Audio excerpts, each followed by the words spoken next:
সুপ্রিয় দর্শক সকলকে আমন্ত্রণ জানাচ্ছি রূপসী বাংলা টেলিভিশনের নিয়মিত প্রতিবেদনে। আপনাদের সঙ্গে আছি আমি সাবিকুনহার সৃষ্টি।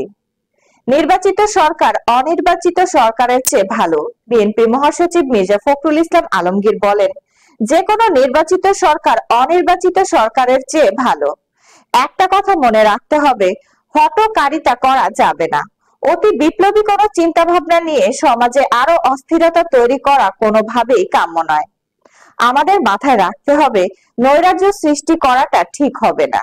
আজ মঙ্গলবার দুপুরে জাতীয় প্রেস ক্লাবে জিয়াউর রহমানের 89তম জন্মদিন ও জিয়া স্মৃতি পাঠাগারের 12তম প্রতিষ্ঠা বার্ষিকী উপলক্ষে আয়োজিত গ্রন্থ আড্ডায় তিনি এসব কথা বলেন। মির্জা ফখরুল ইসলাম আলমগীর আরো বলেন, আমাকে কেউ ভুল বুঝবেন না।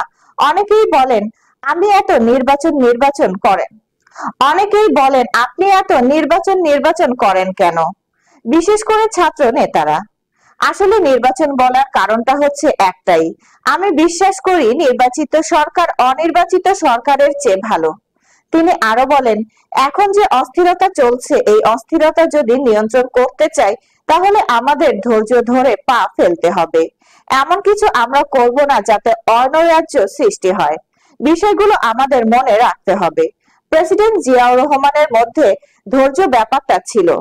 দূরদৃষ্টি সম্পন্ন চিন্তা ভাবনা গুলোকে তিনি কিভাবে বাস্তবায়ন করবেন, প্রথমে তিনি যুদ্ধ শুরু করে দেননি। প্রথমে শুনেছেন, সমস্ত বিজ্ঞ মানুষদের নিয়ে বসেছেন। কখনো ধৈর্য হারাবেন না, আশা হারাবেন না। আমি কেন জানি না, আমাদের প্রত্যাশা অনেক, কিন্তু আমাদের ধৈর্য ব্যাপারটা কম। এই তো মাত্র কয়েকটা মাস হয়েছে, এর মধ্যে আমরা পাগল হয়ে গিয়েছি। তিনি আরো বলেন, আমাদের সরকারের অনেক ভুল ত্রুটি রয়েছে।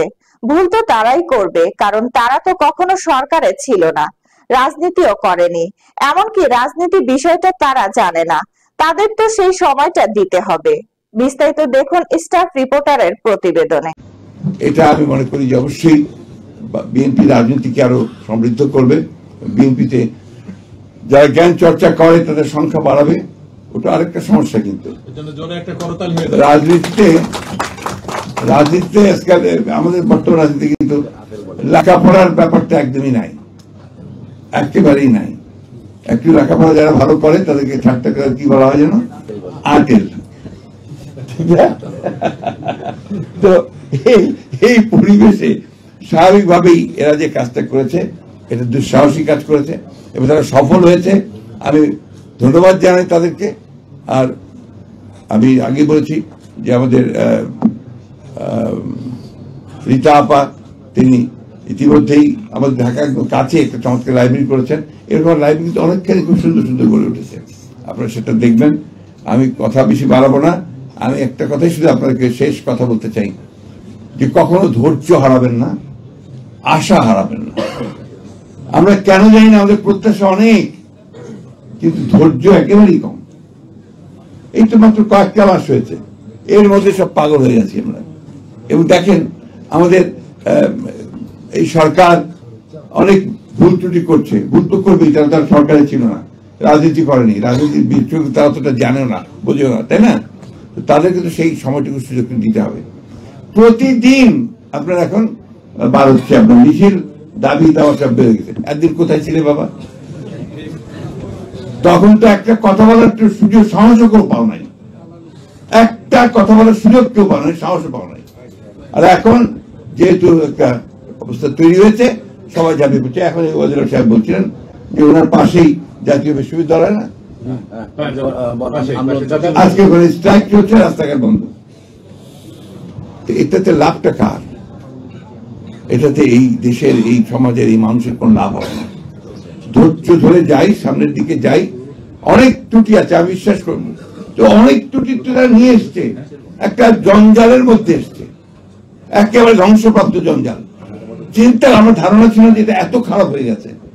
এই আপনার পরিবর্তনের পরে যখন আমরা দু একটা জায়গায় খোঁজ খবর নেই, অফিসার খোঁজ খবর নেই, ভয়াবহ কাণ্ড, ভয়াবহ দুর্নীতি, চুরি, ব্যক্তিগত স্বার্থ ছাড়া আর কোনো চিন্তা নেই সরকারি আমলাদের মধ্যে। বলতে আমি বাধ্য হলাম, দুঃখিত।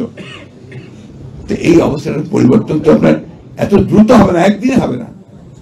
ধৈর্য ধরেন, স্ট্রাকচার আমরা খাড়া করি, গণতান্ত্রিক একটা স্ট্রাকচার খাড়া হোক, সেই স্ট্রাকচার খাড়া হলে নিশ্চয়ই আমরা আপনার সামনের দিকে এগিয়ে যেতে পারবো। তো একটা কথা আবার আমি বলি, আমাকে অনেকে ভুল বোঝে যে আপনি তো নির্বাচন করেন কেন। হ্যাঁ, আমাকে বিশেষ করে ছাত্ররা তো বলেই এখানে নির্বাচন করার কারণটা হচ্ছে একটাই, হচ্ছে যে আমরা বিশ্বাস করি, আমি জানি না আমার এই বিশ্বাস ভুল কিনা, যে কোনো নির্বাচিত সরকার কিন্তু একটা অনির্বাচিত সরকারের চেয়ে ভালো। আমার এক্সেস থাকে, আমি যেতে পারি, কথা বলতে পারি, এমন আমার সেই জায়গাটা নেই। জিয়াউর রহমানের কৃতিত্বটা ছিল কোন জায়গায়? জিয়াউর রহমানের কৃতিত্ব ছিল ওই জায়গায় যে তিনি একটা একদলীয় শাসন ব্যবস্থা, একেবারে বদ্ধ একটা রাজনীতি এবং বদ্ধ একটা অর্থনীতি, সেখান থেকে তিনি বের করে নিয়ে এসেছিলেন।